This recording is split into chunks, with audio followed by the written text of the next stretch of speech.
আমরা সাংবাদিকদের যে আর্থিক নিরাপত্তা প্রয়োজন, সেই আর্থিক নিরাপত্তার প্রসঙ্গেও আমরা বলেছি। আমরা জানি যে ওয়েস্ট বোর্ড নিয়ে একটা আবেগ আছে সাংবাদিকদের মধ্যে, কর্মচারীদের মধ্যে, কর্মীদের মধ্যে, কিন্তু এই ওয়েস্ট বোর্ডের একটা মামলা হয়ে আছে এবং সেই মামলা আটকে আছে। এই মামলা কবে নিষ্পত্তি হবে আমরা জানি না, এটা পুরোপুরি আদালতের বিষয়। তো কতদিন পর্যন্ত কি হবে, এবং এই ওয়েস্ট বোর্ড যেটা ঘোষিত হয়েছিল সেটাও ইতিমধ্যে 10 বছর হয়ে গেল প্রায়। আমরা বলছি যে সাংবাদিকদের আর্থিক নিরাপত্তা দরকার। ওয়েস্ট বোর্ড আমাদের এখতিয়ার না, কারণ আমাদেরকে বলে দেওয়া হয়েছিল যে আমরা বস্তুনিষ্ঠ, স্বাধীন এবং শক্তিশালী সংবাদ মাধ্যম কিভাবে হতে পারে, গণমাধ্যম হতে পারে, সেটার জন্য সুপারিশমালা তৈরি করব। তাহলে সেক্ষেত্রে বেতন ভাতা বা ওয়েস্ট বোর্ডের বিষয়টা আমাদের উপরে পড়ে না, আমরা সেই এখতিয়ার আমাদের নেই, সে কারণে আমরা সেই প্রসঙ্গে কিছু বলি নেই। কিন্তু আমরা বলেছি যে সাংবাদিকদের আর্থিক নিরাপত্তা দরকার, এবং সেই আর্থিক নিরাপত্তা নিশ্চিত হতে পারে কিভাবে সেটা আমরা বলেছি।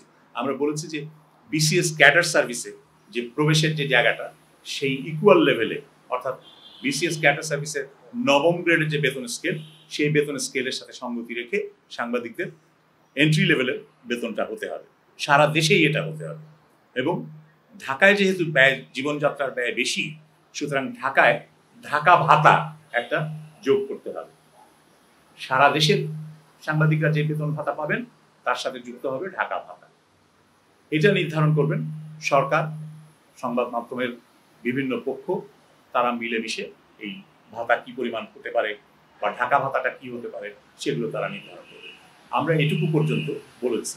বিভিন্ন পদের জন্য বেতনের পার্থক্য কি হবে না হবে সেগুলো ঠিক করার পদ্ধতি এই অংশীজনরা মিলে এবং সরকার মিলে ঠিক করবে।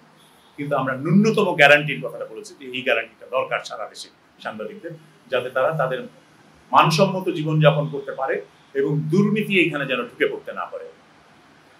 সাংবাদিকদের মধ্যে দুর্নীতি ঢুকে পড়ার একটা অন্যতম কারণ হচ্ছে তাদের জীবনযাত্রার মান রক্ষার জন্য যথেষ্ট পরিমাণে পর্যাপ্ত আয়ের নিশ্চয়তা নেই। সেই নিশ্চয়তা বিধানের কথা আমরা বলেছি। আমরা সাংবাদিকদেরকে বিজ্ঞাপন এজেন্ট হিসাবে, অ্যাডভার্টাইজিং এজেন্ট হিসাবে, যে অ্যাডভার্টাইজমেন্ট কালেক্ট করতে হবে, বিজ্ঞাপন সংগ্রহ করতে হবে, সেই কাজ করতে দেওয়া যাবে না, এই কথা আমরা বলেছি। সাংবাদিকের কাজ সাংবাদিকতা করা, সেটা করতে দিতে হবে। আমরা মোটামুটিভাবে মোট 21টির মতন বোধহয় 20টি সুপারিশ এখানে আছে, বিভিন্ন বিষয়ে সুপারিশমালা আছে। এত বিস্তারিত আমি এখন বলবো না।